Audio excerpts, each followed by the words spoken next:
Arya returns to Westeros. Jon becomes King of the North. Sam reaches the Citadel.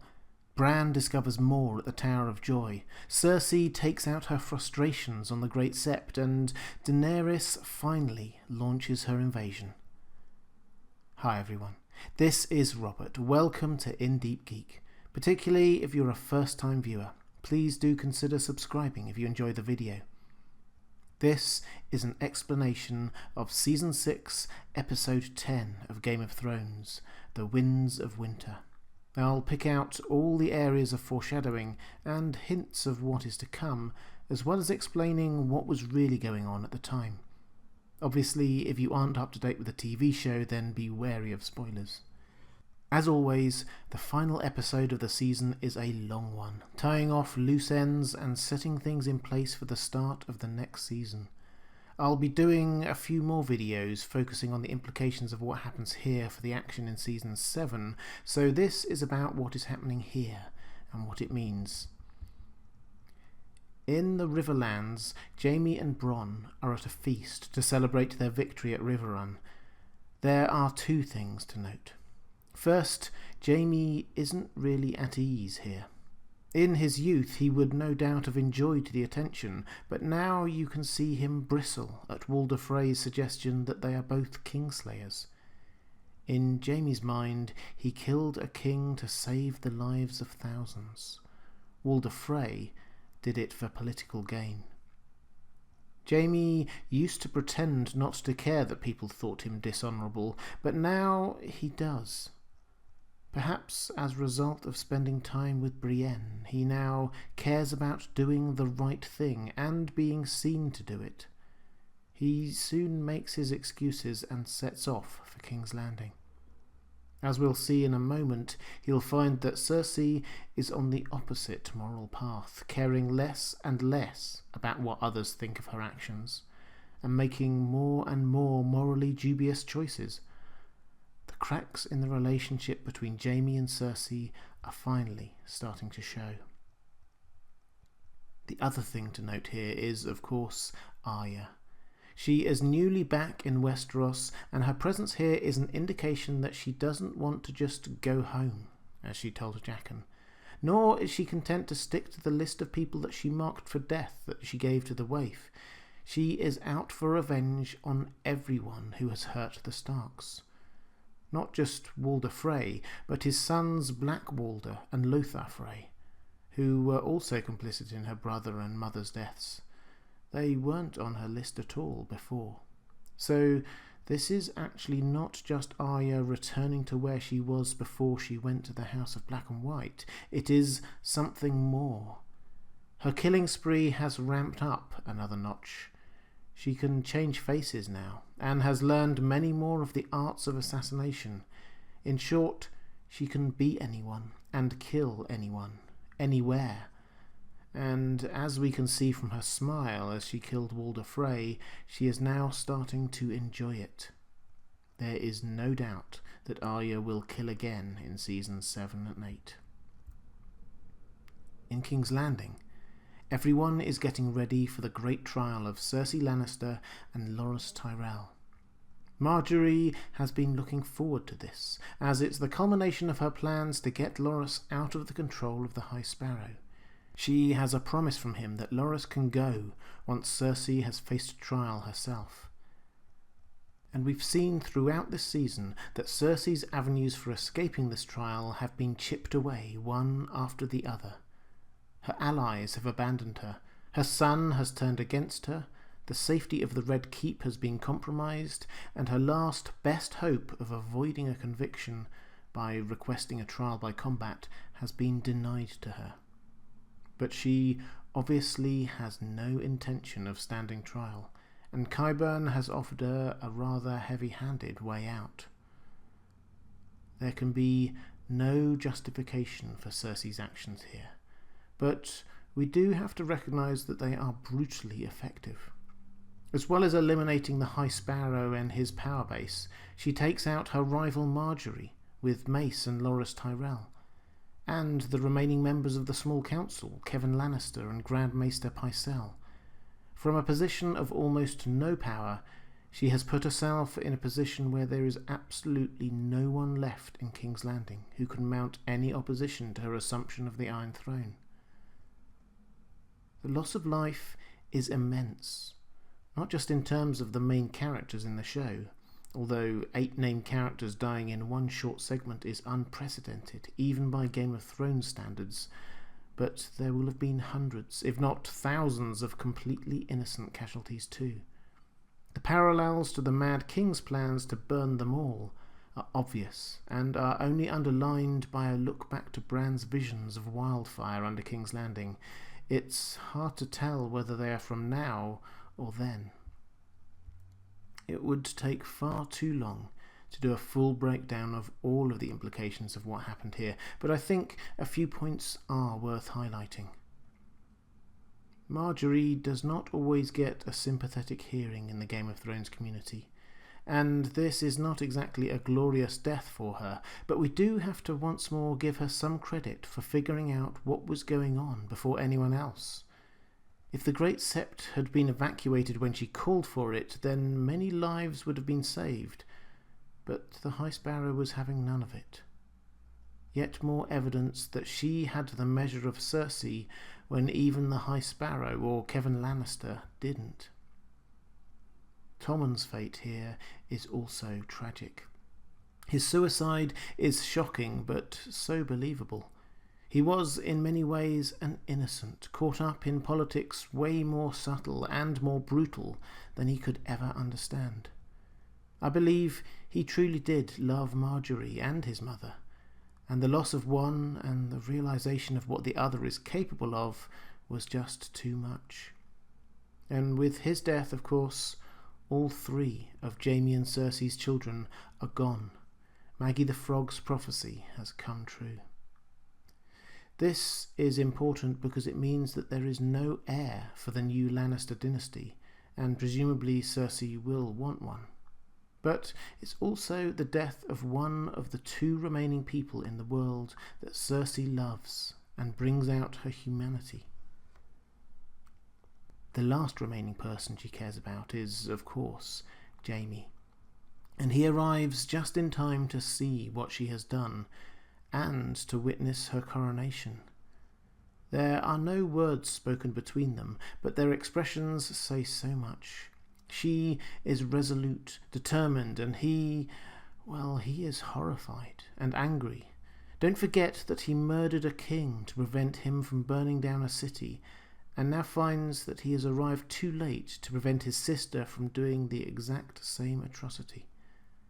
His newfound sense of morality will be seriously challenged by this. Over in Old Town, we have a change of pace. Sam, Gilly and baby Sam finally arrive at the Citadel in time to see white ravens released from the high tower. This is the traditional way that the maesters let the nobles of Westeros know that winter is finally officially here. Not that we have time to dwell on this fact, because as soon as Sam arrives he is immediately faced with bureaucracy.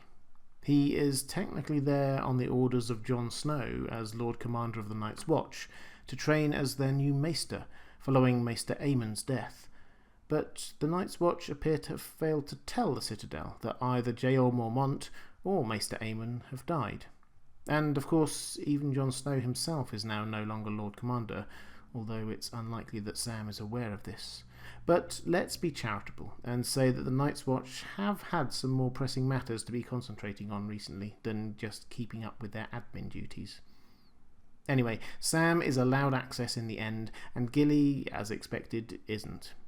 And we close Sam's story for the season with him staring wide-eyed at the enormity of the Citadel's library. North of the wall, Benjen drops off Bran and Mira. He can't cross south himself, he explains, for the magic in the wall prevents the dead from doing so. This makes it sound very similar to the magic the Three-Eyed Raven had surrounding him in his cave, and although that was very effective for a long time, it stopped working when Bran was branded by the Night King. So logically, if Bran does cross to the other side of the wall, as he surely will in Season 7, it will be equally susceptible to the Night King. We shall see. Bran then decides that this is as good a time as any to plug himself back into the weirwood trees, and immediately goes back into his vision about the Tower of Joy.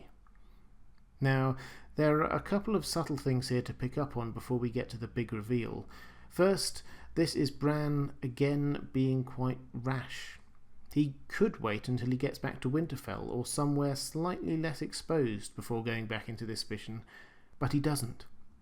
The moment Benjen, his protector, has gone, he wants to find out what happened in that vision after the three-eyed raven pulled him out.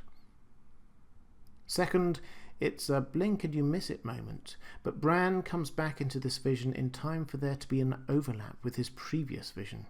He can't see himself, but he sees Ned turn when he, in the other vision, called out to him. This confirms that the change to history he made then actually happened. Surely this is a moment of foreshadowing, an insignificant moment where Bran changes the past that prefigures a time when he changes it in a much more significant way. Anyway, this time Bran follows Ned into the tower. He sees Lyanna dying on her bed.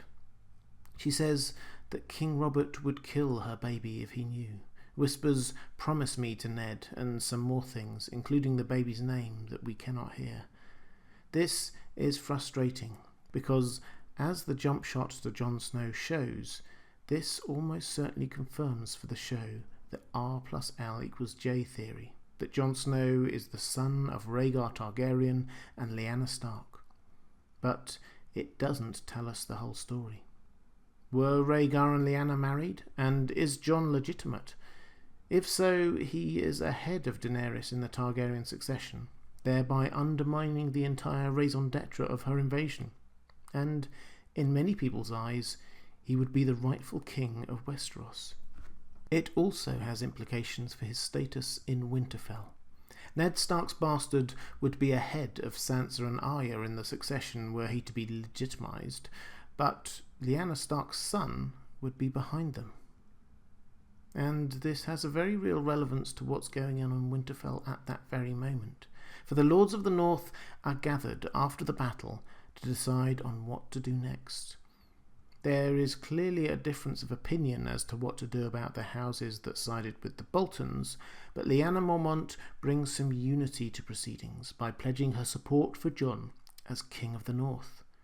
The other lords and Davos soon fall into line with this, in scenes reminiscent of when they declared Robb King of the North just a few years earlier. But all is not well in the North. We see Littlefinger finally declare his hand. He wants to sit on the Iron Throne, and he wants Sansa by his side. This should not be a surprise to us. Littlefinger has been climbing the ladder all through the series, and his obsession with first Catelyn and then Sansa is obvious, if creepy. What is new is his willingness to admit it openly. Perhaps he realises that he is dealing with a different Sansa to the one he so easily manipulated in years past, and sure enough, she rebuffs his advances without rejecting him outright, giving him nothing but leaving him with hope. His parting shot is to sow the seeds of discord between Sansa and Jon by asking her who she thinks the North should rally behind. Her, the true-born daughter of Ned and Catelyn Stark, or Jon, a motherless bastard. And when the Northern Lords later decide to declare Jon King of the North, he gives her a look that tells us that he isn't finished yet. And the next part of his plan seems to be to turn the Starks against each other. One other notable thing from Winterfell is Jon exiling Melisandre for the murder of Shireen. Davos confronts her with the evidence and she admits what she did, even going as far as accepting that it was a mistake and appearing genuinely contrite. Davos wants her to be hanged for her crime, but Jon exiles her instead. It will be interesting to see how Davos reacts if he sees her again. In Dorne, we see the results of the diplomatic mission that Varys set off on a few episodes previously. Olenna Tyrell is there, angry and vengeful over the deaths of her family in the Great Sept, and Ellaria Sand also wants vengeance on the Lannisters for the deaths of her loved ones. Cersei has preempted them both by declaring war on them, so an alliance seems logical. An alliance based on justice and vengeance, Ellaria suggests, at which point Varys appears to suggest it is of fire and blood, the Targaryen family words. And with that, the map of Westeros is divided into factions in time for Season 7. The North and the Vale of Arryn behind Jon, Dorne and the Reach behind Daenerys, and the Westlands, the Crownlands and the Riverlands behind Cersei. The Iron Islands are split and the Stormlands are leaderless. Rarely has Westeros been more divided.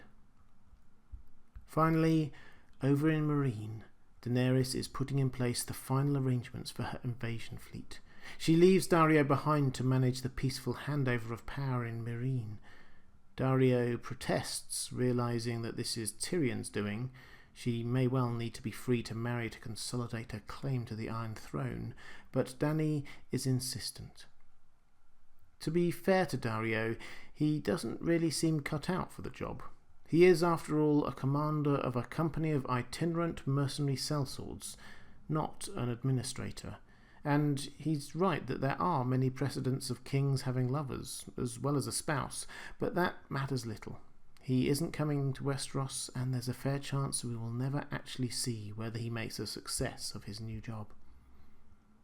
And Dany later admits to Tyrion that she found it surprisingly easy to dismiss him from her side, despite his love for her. After all, it's not the first time she has done this.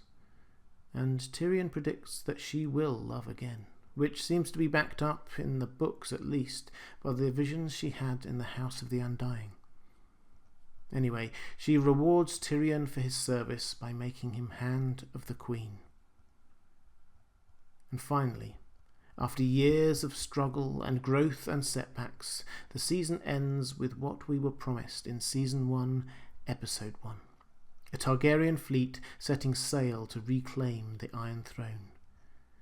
This fleet, however, is far, far bigger than Viserys could have imagined, with Unsullied and Dothraki, Ironborn, Dornish and Reach forces, and 3 huge dragons flying overhead.